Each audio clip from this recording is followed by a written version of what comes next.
thanks for coming to watch me give this talk on magic for December.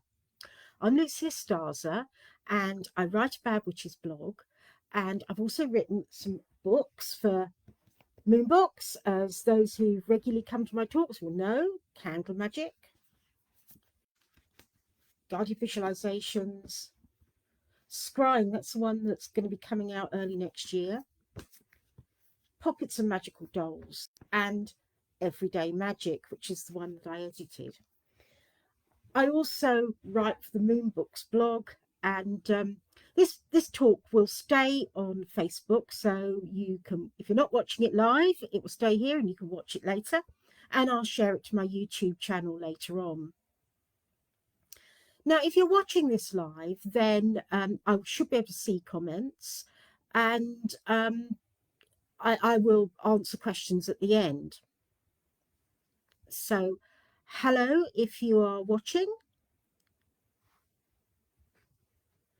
And I'm going to start the talk. Good afternoon, Jane. Hello. Right. Now, this is on Magic for December, the 12th month of the year, and it's a real biggie in terms of folklore. But before I talk about Yuletide traditions, I'm going to talk about the new moon. If you're watching this live, then tonight is the darkest night of December. Not the longest night, that's later, but it's the one with the least light, because the new moon is tomorrow morning, December 4th at 7:43 a.m. UK time. There's also a solar eclipse tomorrow, although that will only be visible to people in Antarctica. I think it'll be partially visible maybe to people in Australia, but it won't be visible in the UK. However, with those thoughts of darkness, I'm going to start by talking about the darker side of the season. And for Yuletide, for some people, it can be a bleak time of year, whatever the phase of the sun or moon. People get into debt, they have relationship problems, loneliness bites.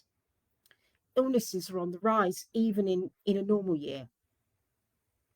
Joy can be hard to find if you're impoverished, homeless, living on your own, or trapped indoors while everyone else is having fun.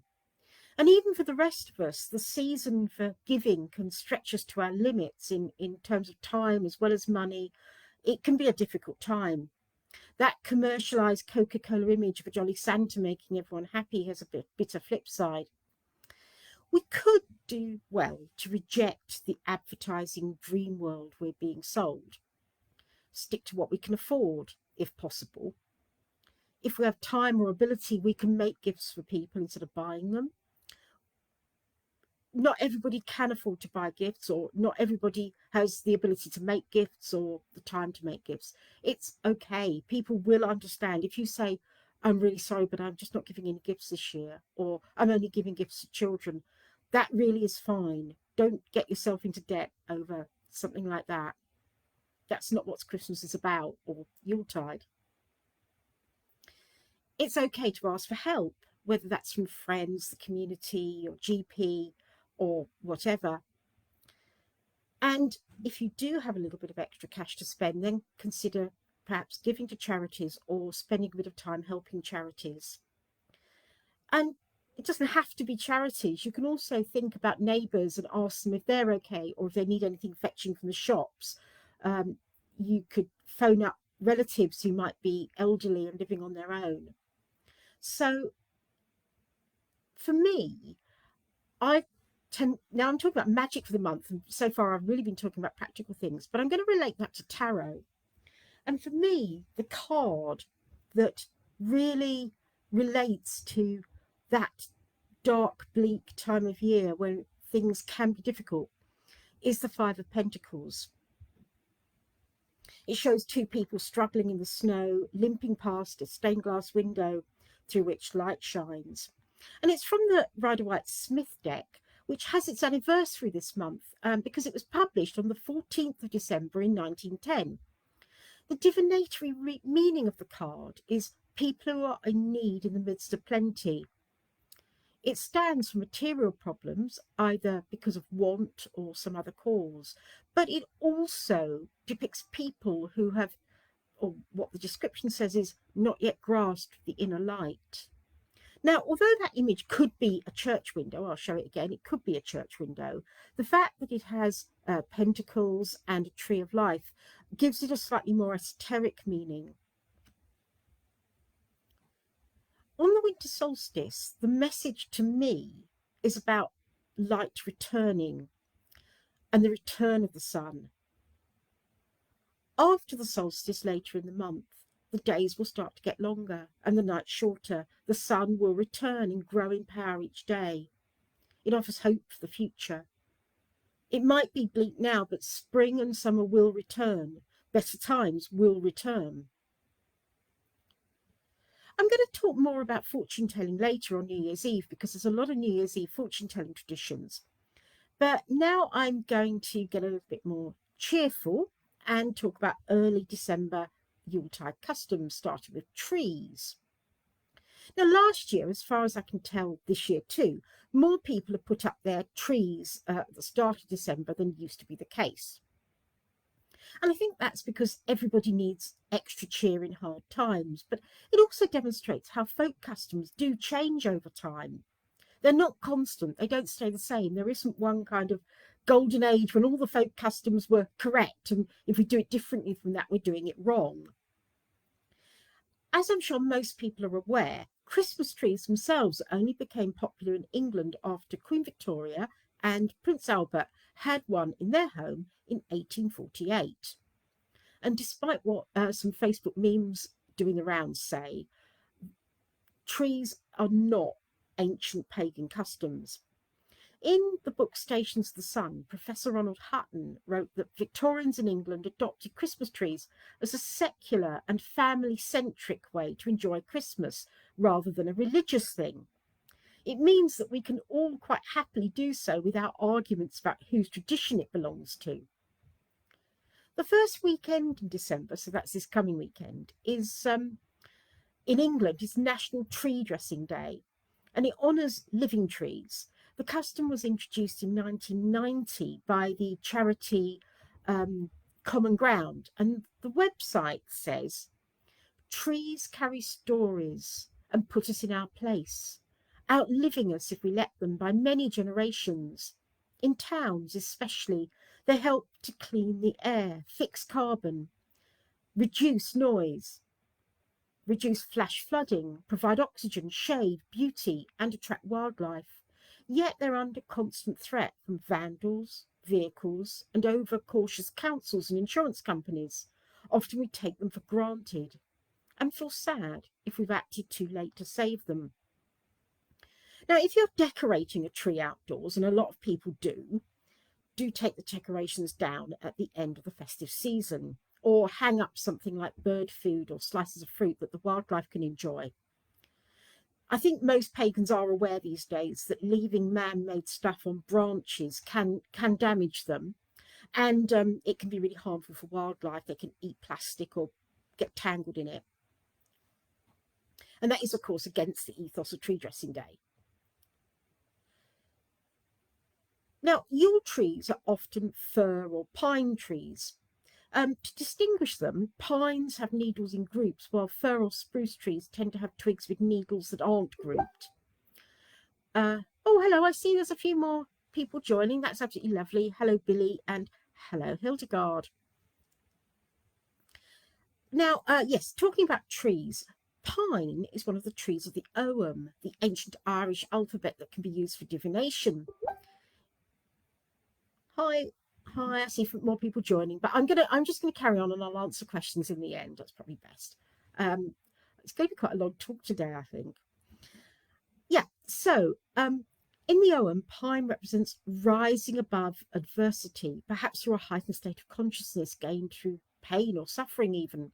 But if you climb to the top of a tall pine, you'll get a clear view of what lies ahead. The pine can offer new beginnings as it shows us the way forward.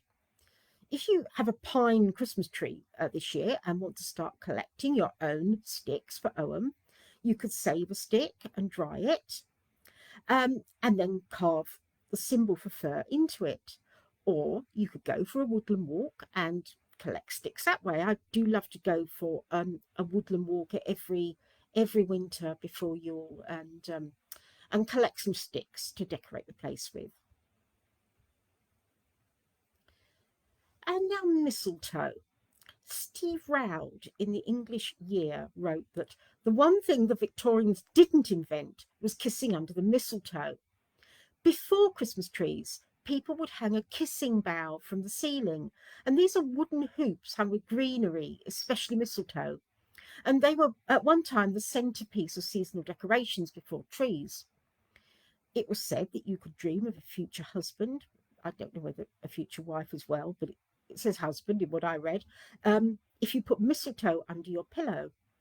We know the ancient Druids considered mistletoe sacred, thanks to the writings of Pliny, but kissing boughs are not a direct continuation of that.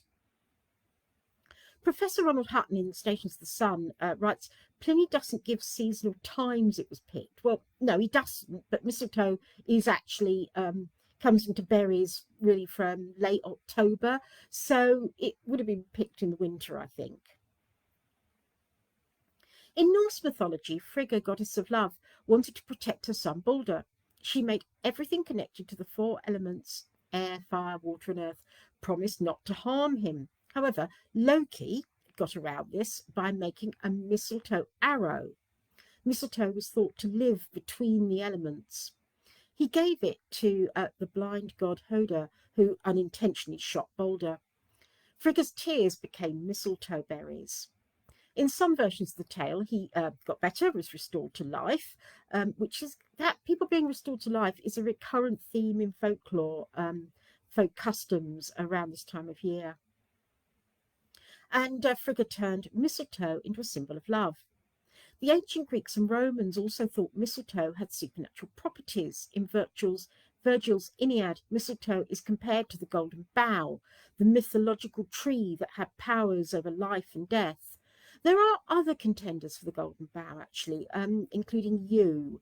We don't know for certain what it was meant to be. Mistletoe is toxic, but it has been used in the past to treat a variety of conditions.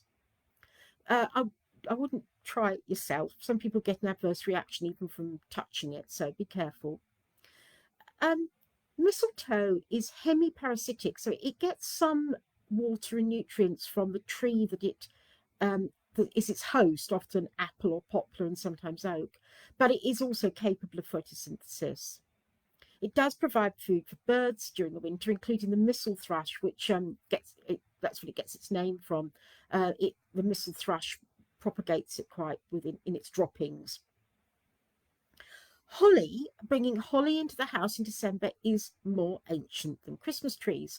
The Romans decorated their villas with holly for Saturnalia, which I'll talk about later.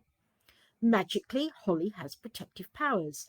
Planted around your home, it helps protect all who dwell within from harmful spells, malicious fairies, and evil spirits, even witches too, I've been told, but I'm not convinced about that one. It brings good luck if you hang it inside at Yule, and is supposed to help your dreams come true if you put it in the bedroom. Now, it was traditionally considered unlucky to bring holly into the house at any other time of year. So it is a special Christmas tradition. Holly berries are also poisonous. Rachel Patterson, in A Kitchen Witch's World of Magical Herbs, writes that you should put a holly sprig on your altar at the winter solstice to invite happiness, balance, success, and luck into your life. You probably can't see, but there's a tiny little bit on my altar over there that I went out and picked earlier. Rachel adds, the holly berry is symbolic of the life-giving blood of the goddess.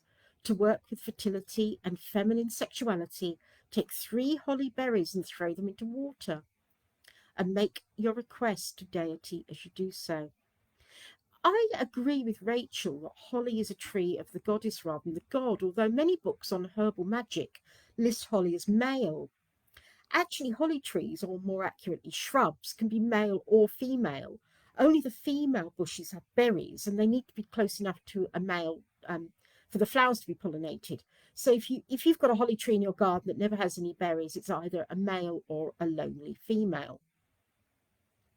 The tale of the Holly King ruling over the half year from midsummer to midwinter and then having a fight with the Oak King who rules from then until midsummer is actually a relatively modern myth. It comes from Robert Graves' The White Goddess, although it was inspired by older tales of heroes battling.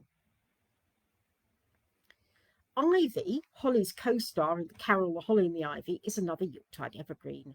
It's associated with Saturn and Bacchus. Both of these deities were honoured by the ancient Romans with festivals at around midwinter.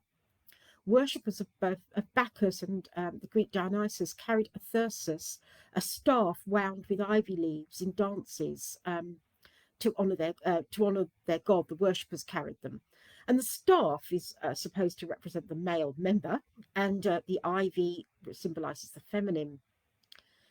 In magic, ivy represents fidelity in love. It can be used in love charms to keep a partner true.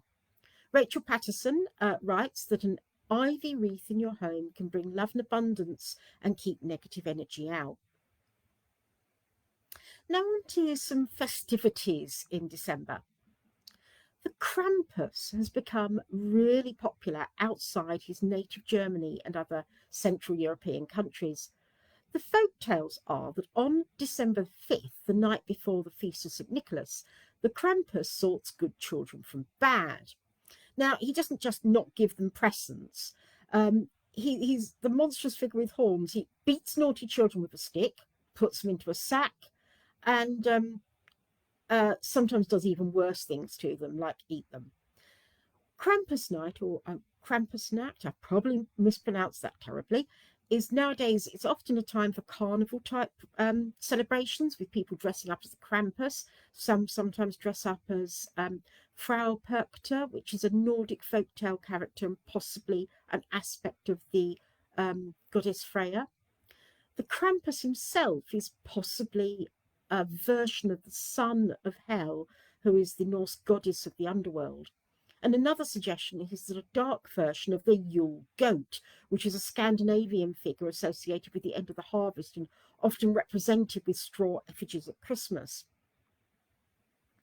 December the 6th is St. Nicholas Day, the feast day of the Christian saint who was said to secretly assist the needy, including bringing a murdered boy back to life. Now, again, we've got that story of someone being brought back to life. His best known, that is St. Nicholas, not the boy, is known as being behind the Santa Claus. But Professor Ronald Hutton, again in Stations of the Sun, which is a great book, writes that the current concept of Father Christmas evolved largely due to a short story by Clement Clark Moore in 1822 called A Visit from St. Nicholas. And he depicted him riding through the sky on a sleigh drawn by reindeers to deliver gifts to children. That story was printed in a newspaper, actually without his permission. He was very unhappy about it, and it became really popular. In 1980, the academic Rogan Taylor developed the theory that Santa was originally a Siberian shaman who ate fly agaric mushrooms, that's those red ones with the white dots, and went on shamanic journeys. Now, Professor Hutton says there really is no evidence for that. And the real activities of Siberian shamans are really quite different from those described in the Santa Claus stories. And folklorist Steve Round, who can be very scathing in what he writes, is scathing of attempts to trace Santa Claus back to the shamans of Siberia and magic mushrooms. It does seem a lovely idea, but sadly the evidence isn't there. Now, St. Lucia, or St. Lucy's Day. I'll have a little sip of water now.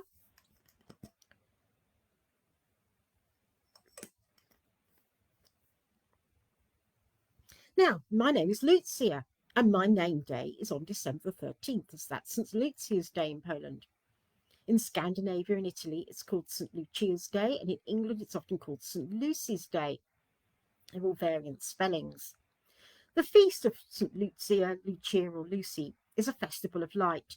She's usually represented as a girl in a white dress with a red sash and a crown or wreath of candles on her head.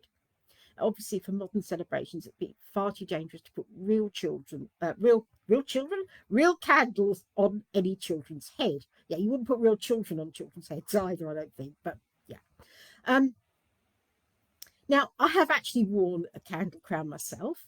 I recall once being dressed up as St. Lucia or St. Lucia by my aunt, by my Polish auntie, when she explained to me the meaning of the day and my name's day. Lucya means light. Yeah, I would. If you're doing a candle crown, use LED tea lights nowadays, much safer. In parts of northern and eastern Europe, customs on December 13 include a procession of children led by a girl dressed as Lucy carrying cakes. It's said that celebrating St. Lucy's Day will get you through the long winter nights with enough light. Some more details of older folk traditions associated with December 13th are described in Christmas in Ritual and Tradition by Clement A. Mills in 1912. And he writes, in Sweden, St. Lucia's Day was formerly marked by some interesting practices. It was the entrance to the Christmas festival and was called Little Yule. At the first cockcrow between 1 and 4 a.m., the prettiest girl in the house would go among the sleeping folk dressed in a white robe, a red sash, and a wire crown covered in whortleberry twigs and having 9 lighted candles fastened to it. She awakened the sleepers and regaled them with a sweet drink or with coffee, sang a song, and was named Lucy or Lucy Bridden, which is Lucy Bride. When everybody was dressed, breakfast was taken, the room being lighted by many candles. A peculiar feature of the Swedish custom is the presence of lights on Lucy's crown, and lights are indeed a special feature of the festival. Oddly, there's nothing in the legend of the saint to account for the association with light, except for her name. Dr. Philberg suggests it's just that the meaning of the name gave rise to the use of lights in the custom. She's actually more associated with eyesight. In Sicily, the procession is led by someone carrying an image of Santa Lucia, holding a dish which contains her eyes. Now, Janet Boyer's entry for that day in Everyday Magic gives some explanation. Lucia's Day. Legend of Lucia detail her gouged out eyes that became miraculously healed, which is why eyes were a primary symbol. She's even shown carrying a plate with her eyes on it. And Mediterranean fishing boat captains sometimes paint her eyes on ships' prows so they can see as they navigate the water. Eye-shaped amulets called Los Ojitos de Santa Lucia are reported to ward off the evil eye. The golden trumpet tree, Tecoma stans, or St. Lucy's eyes, is sacred to her and contains psychoactive alkaloids. Now, in Central Europe, St. Lucia has other darker aspects. In one place, she goes around the village in the form of a nanny goat with horns, gives fruit to good children, and threatens to rip open the bellies of naughty ones. In Lower Austria, St. Lucia's Eve is a time when a special danger from witchcraft is feared and must be averted by prayers and incense. Although some of those customs are Christian, there's a suggestion the festival combines Christianity with pagan customs. One book about the darker side of Christmas folklore is The Krampus and the Old Dark Christmas, Roots and Rebirth of the Folkloric Devil by Al Ridenauer, and he writes, the Dark Lucy seems to be derived from the mythologies of Perpta Holder or the Slavic witch Baba Yaga. She's widely distributed from Bavaria through Eastern Austria, Hungary, the Czech Republic, Slovenia, Slovakia, and Western Croatia. She also appeared in Scandinavia, particularly Sweden, where St. Lucy's wicked counterpart, the Lassie, was well known for haunting the Lucinatta, Lucy Night. On this night, she flies through the sky like Holder, or the Wild Hunter, with her ghostly retinue called the Lussen, Lucinaire, or the Lucigeber.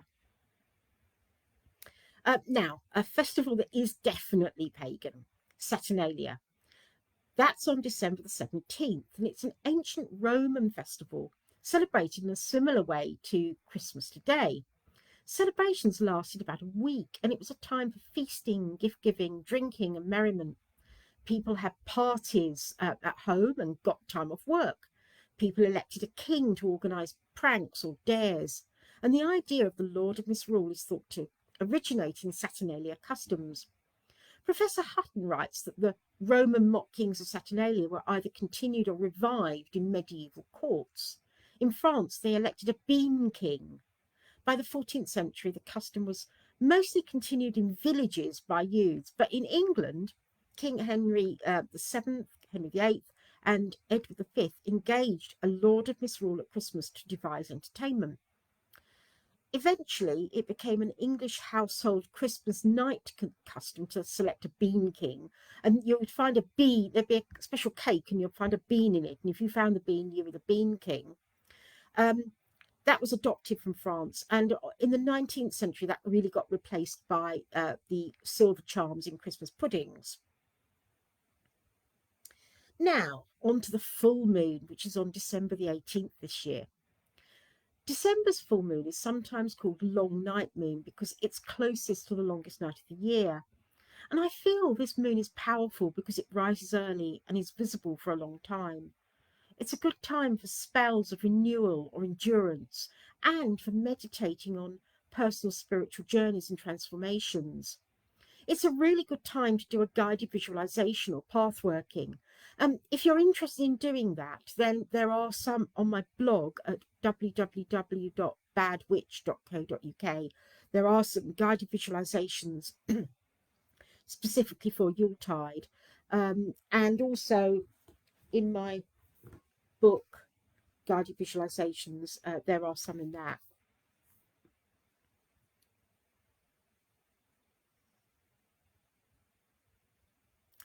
Now, the winter solstice. Obviously, the biggie for pagans. The winter solstice is on Tuesday, December the 21st this year. It's the astronomical first day of winter in the Northern Hemisphere and the shortest day of the year. For many pagans, it's the major festival in the wheel of the year. Melusine Draco, in her book Have a Cool Yule, writes, Winter solstice, or midwinter festival, as our ancestors would have called it, is the most magical and mystical time of the year and should be celebrated as such with all the pagan gusto we can summon. It's an ancient fire festival that heralds the shortest day of the year, an astronomical turning of the tide to announce the rebirth of the sun and the promise of warmth returning to the land. It was a time of long nights and short days. It was cold and dark, not a time to be venturing out. It was the perfect time to feast and create artificial light and warmth and look forward with hope to the return of the sun. She goes on to mention that many ancient megalithic monuments align with the winter solstice, showing it was highly important to our ancestors. Professor Hutton also points out that Britain and Ireland have spectacular prehistoric monuments aligned on the cardinal points of the sun. Newgrange in Ireland has the central passageway with an aperture through which the rising sun at midwinter shines. Similarly, Maze How and Orkney lets in the light of the midwinter sun at sunset. Southern England has cursus monuments with solar alignments. The one near Stonehenge aligns with the sunrise, although the one at Dorchester-on-Thames aligns with the midsummer sunset. Stonehenge itself has a famous solar alignment. There are other historic monuments without these alignments, though, and as Professor Hutton writes, literary sources don't tell us anything conclusive about the midwinter practices on the ancient British Isles. Nevertheless, many modern pagans gather at stone circles like Stonehenge to watch the sunset on solstice eve and the rise the next morning. Although during the pandemic, live streaming was offered at some of the sacred sites. I'm not sure what's going to be happening this year. I did check, and I don't think it's yet been announced whether there's open access or whether it's live streamed. My most memorable winter solstice was when I stayed in a cottage in Avebury by the Stone Circle with friends over the winter solstice, and we could get up to attend rites at sunset and sunrise, and then they were absolutely lovely, but it was very cold, so it was brilliant to be able to just go back to our thatched cottage by the Stone Circle and enjoy food and hot drinks and play games by an open fire. But you don't have to travel a long way to watch the sunset. People in the past would sometimes have travelled far, but mostly they wouldn't. They'd have celebrated locally. So you can go to a high spot near you. For me, living in London, I sometimes go up Crystal Palace Hill and watch the sunrise or the sunset. So you don't have to travel far. You can even just watch it from your own window It's absolutely fine. Do what's easy, especially in difficult times. I'm now going to talk about festive customs, seasonal customs around Yuletide. Now, this morning on my blog, I wrote quite a lot about wassailing, and I'm going to talk a little bit about that now. I showed a picture of this absolutely wonderful wassail bowl you can see how large it is, that I bought very recently in a charity shop, and I'm really delighted with it. Now,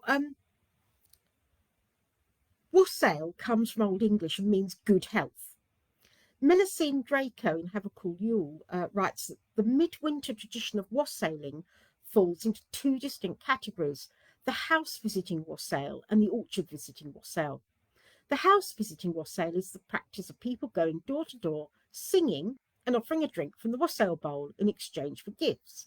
And the orchard visiting wassail refers to the ancient custom of visiting orchards in cider producing regions of England, reciting incantations and singing to the trees to promote a good harvest for the coming year.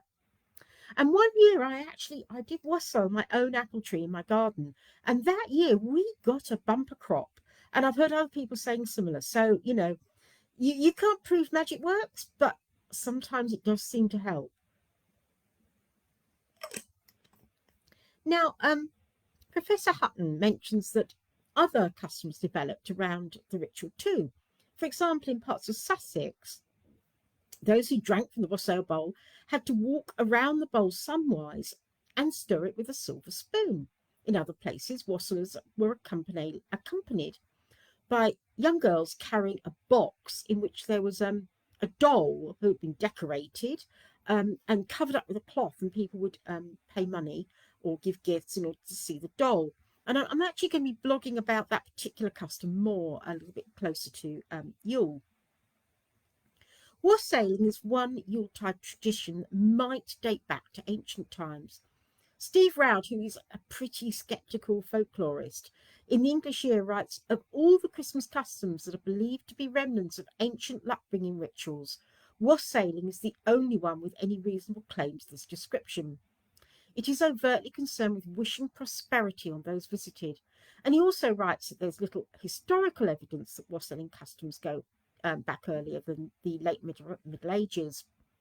But Professor Hutton points out that the word wassail is mentioned in the 8th century tale of Beowulf, although the custom of wassailing probably doesn't go back earlier than the late Middle Ages, or at least there's little historical evidence. We don't know. It might do. Yule logs were traditionally brought into the house and lit on Christmas Eve, and or perhaps on the shortest night of the year, shortest day of the year, longest night of the year. It would be expected to burn throughout the long night to guard against ghosts, goblins, and anything baneful that lurked outside in the darkness. Sir James Fraser in The Golden Bough suggested that the Yule log had pagan origins relating to vegetation deities and fertility. Professor Hutton thinks it's more likely it was something to bring in warmth, comfort, and light to people, but he does admit there are traces of the sort of magical association in which Fraser was primarily interested. For example, in Montgomeryshire, the ashes of the log were put on the fields to fertilise them, and in Penistone, Derbyshire, they were put in the cellar to keep witches away. In the Highlands, the log was sometimes carved into the shape of a woman, which would fit in with the Carline being a fearsome winter nature spirit in the shape of a hag. Steve Roud writes that if the log burnt through the night, it would bring good luck to the family for the following year and was supposed to be protective. Plainly, in those days, Santa Claus was not supposed to get down the chimney, because if you have a massive log there, he's going to get burnt, isn't he? So I think that's another bit of evidence that Santa Claus coming down the chimney is not an ancient custom. The custom of real logs died out in the 19th century due to fireplaces becoming smaller and then being replaced by things like other forms of heating. Chocolate logs are their descendants, and I like a chocolate log. Now, Christmas candles. We might not still burn huge logs, but we do still light candles at Christmas. Psychologists have shown that real flames are an excellent way to lift the mood from seasonal blues. Christians like Advent candles, and there are candle traditions on St. Lucy's Day, which I've mentioned. Christmas candles are also a thing. In 1725, the historian Henry Bourne wrote about the possible origin for this in Anglo-Saxon paganism. Our forefathers, he wrote, when the common days of eve were over and the night was come on, were wont to light up candles of an uncommon size, which were called Christmas candles, and lay upon a log of wood upon the fire, which they termed the Yule clog, or Christmas block. It hath in all probability been derived from the Saxon, for Bede tells us that this very night was observed in this land before by the heathen Saxons. It seems to have been used as an emblem of the return of the sun and the lengthening of the days. Steve Roud writes that in England, Christmas candle traditions only really date back to the 19th century, although possibly a little bit before that. And he says it was customary for tradespeople to give their customers Yule candles, which were bigger than domestic candles or regular candles, and were decorated with evergreens, and people would put them in pride of place in their home. He also adds that many of the customs relating to the Yule log became ascribed to the Yule candle, such as keeping them alight on Christmas Eve. Now, here's a Christmas candle spell for love, joy, and hope to help make the seasonal holidays perfect. And what you need for this is a large, good quality container candle. Now, do use a container candle because they are safer than ones like that one there that's a bit, well, that one there, which is the wrong side. I've got one both sides actually, but yeah, there you go. I wouldn't leave them in the slightest bit unattended. They'd probably fall over and burn my house to bits. So get a container candle. Choose one in red to symbolise energy and warmth, or white to symbolise peace and reduce the chance of holiday rows. During the daylight hours on Christmas Eve, hold the candle up to the ray of the sun and say, "May this candle be blessed and cleansed and charged by the light of the sun." Then bring the candle into the room that you consider the heart of your home and say, "May the light of this candle bring love, joy, and hope to all who dwell here and all who visit." Then you light the candle at dusk or after the sun has set. Carry it into each room in the house before returning it to the main room. Put it in a safe place and let it burn throughout the holiday. But what I would say is don't leave it unattended. So do extinguish it at night and then relight it the next morning. I know traditions say leave it burning, but you know, you don't want your house burning down. You really don't. So I'm now moving on to the question of whether December 25 festivities are pagan or Christian. It's something that really gets discussed a lot. Professor Ronald Hutton is pretty clear that Christmas celebrations were inspired by pagan festivals. He starts Station of the Sun by discussing Christmas and Yuletide, which is apt because the pagan wheel of the year has Yule at the very top, not the bottom of the circle. Now, Professor Hutton writes, no modern biblical scholars would rate the nativity stories very highly among sources for the life of the historical Jesus. The tales are mythological and archetypal rather than historic. The choice of the date of 25 December, he writes, was stated with admirable candour by a Christian writer, the scriptor Cyrus, in the late 4th century. And he said that it was the custom of pagans to kindle lights of festivity on 25 December, the birthday of the sun. The festival that Christmas replaced had been instigated in 274 by the Emperor Aurelian as an official holy day of a syncretic state cult with the sun as a chief deity. And this was done in an attempt to bind the Roman world together.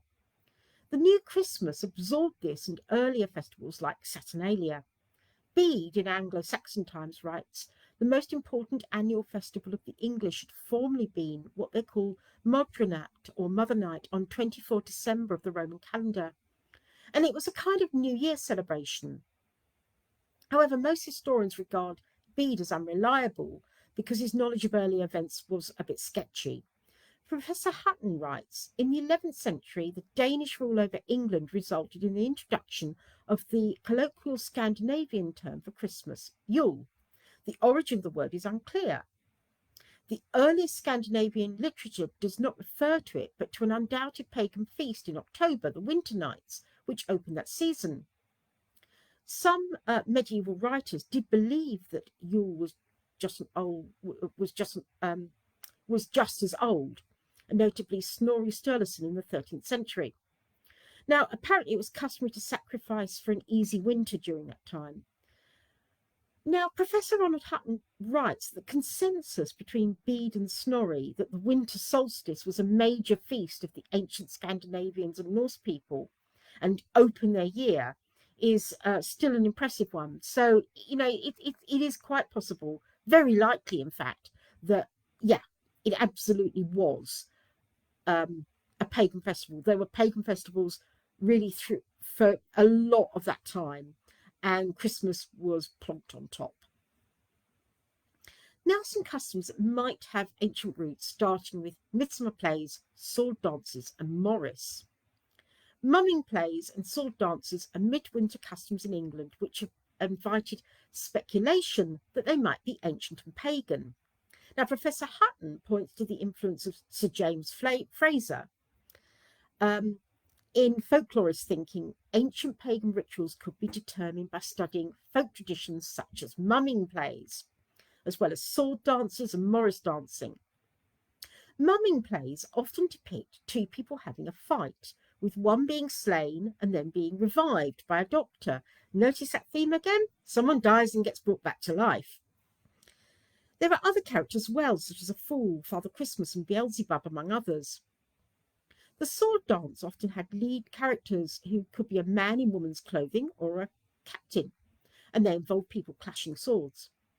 Folklorist Violet Alford in 1962 was extremely keen on the idea that it was possibly an ancient rite to wake the earth goddess.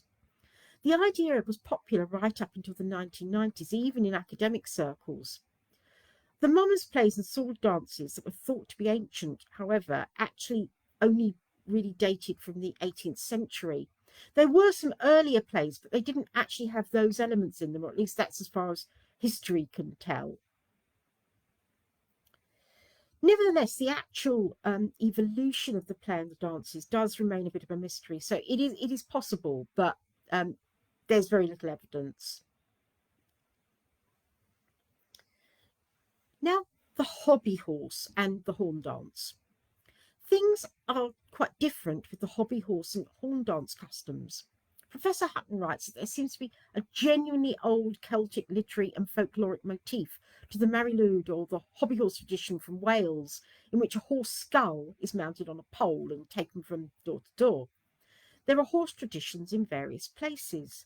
The Abbots Bromley horn dance was historically done at Christmas rather than September like it is now, and that really is ancient. It also has similarity with the hobby horses if stripped of the antlers, which they wear in the horn dance. Most hobby horses date back to Tudor times and the popularity of jousts. But in Kent, in bygone times, there was a house visiting custom including a houden horse, a wooden horse, head on a pole decorated with ribbons, and that's similar to the other horse customs. The man carrying it was covered with a dark cloth and was accompanied by other characters, including a groom, a jockey, and a molly, as well as singers and musicians. Steve Roud thinks it might have been based on tales of Robin Hood, and he dismisses ideas that it's a continuation of ancient pagan traditions.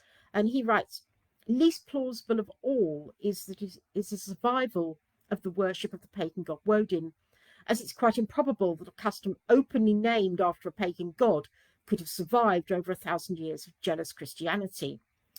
However, the actual origins of the custom are lost, and Professor Hutton points out that these customs have a way of communicating something truly archaic, whatever their real age, and I do completely agree with that. Now we're up to Christmas Eve, and I'm going to have another sip of water. Steve Roud states that In England, Christmas Eve was just a prelude to the big day on the 25th. It was a time when decorations were put up and food was brought in before fridges and freezers. He also says it was considered to be one of the safest times for divination, as ghosts and spirits were powerless on that night. Now, as I've mentioned, my father's side of the family came from Poland, and Christmas Eve is a big deal in Poland and countries in that area. A traditional Polish Christmas Eve meal consists of 12 courses for the apostles, and they are all vegetarian or fish. Presents are shared, and the family goes to midnight mass at church. Obviously, that's Catholic rather than pagan.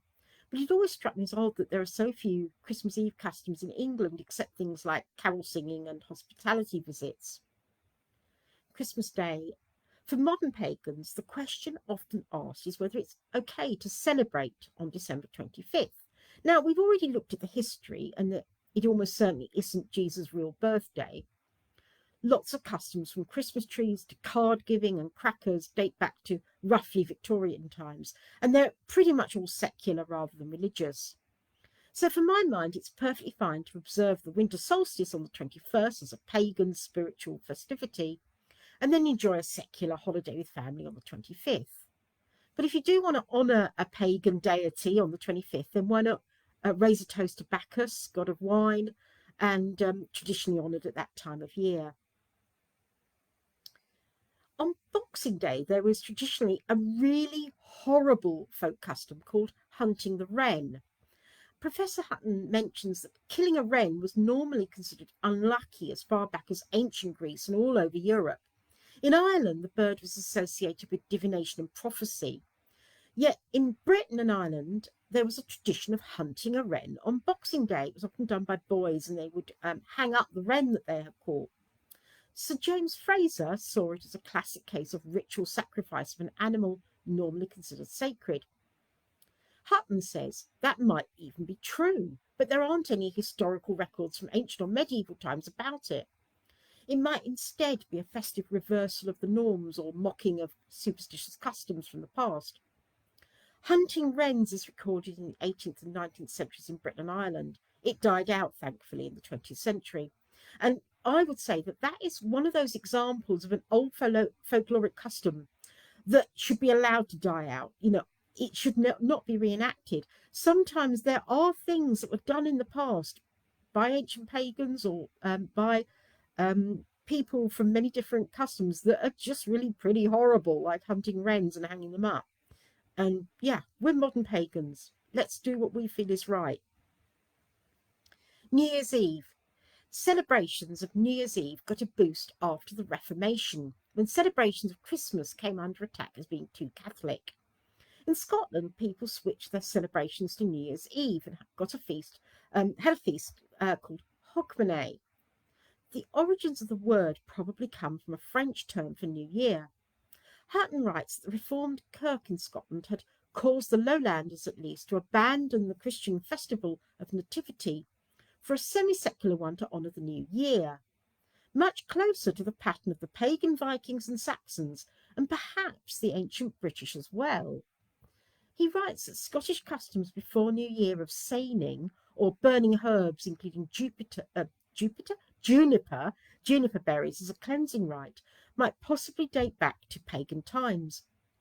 And he also mentions another Scottish tradition, quite a localised one, of a man dressed in a cowhide who would run around the fire inside the house while being beaten with sticks or a broom.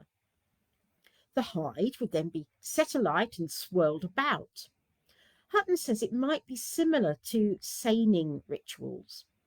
He mentions an odd rhyme that went with this custom in the Hebrides. The New Year blessing of the yellow bag of hide, strike the skin upon the wall, an old wife in the graveyard, an old wife in the corner, another old wife beside the fire. A pointed stick in her two eyes, a pointed stick in her stomach. Let me in, open this. Now, that's a very weird rhyme. Hutton comments that this has an echo of pagan European veneration of the triple goddess and of common Irish and Welsh fear and reverence of the hag. Now, return to New Year's Eve customs that I'm more familiar with. It's a really good time for divination and prediction. Now, as I mentioned in my book, Pagan Portal Scrying, when I was a child, my family, that's my mum and dad and my grandma and any friends who were with us and myself, we would often do divination and fortune telling on New Year's Eve, usually after party games of an evening. We sometimes used playing cards for fortune telling, or tried scrying using an old glass fishing float that we used like a crystal ball. But one thing we often did was we would use this book. This belonged to my father, and it's called the White Magic Book, but it's not spells. It is a book of divination.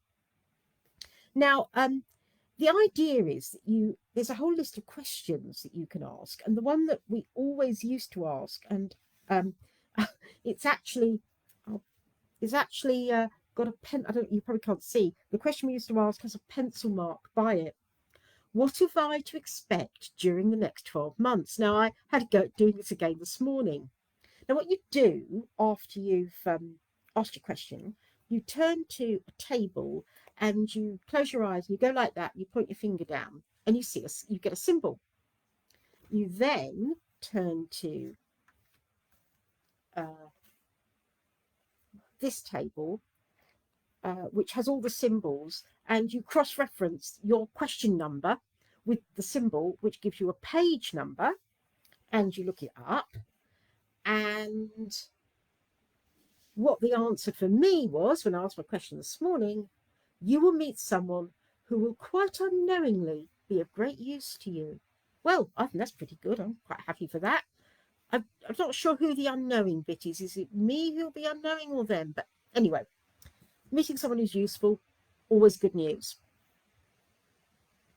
Now, there are many other New Year divination customs and Yuletide divination customs, and I'm actually going to be blogging about them more later on.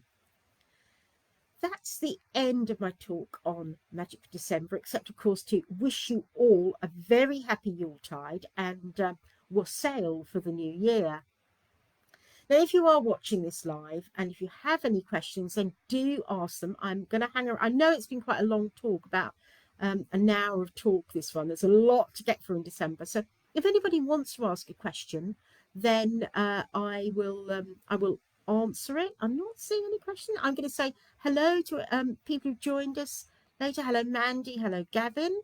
Now, the talk will stay up here on Facebook, so you can watch it later.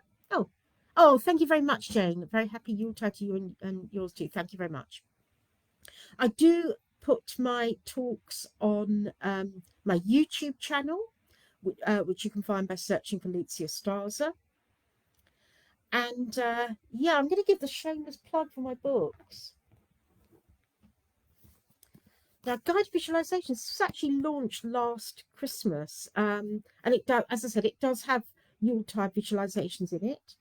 Everyday Magic, a Pagan Book of Days. Candle Magic, which is my best-selling one.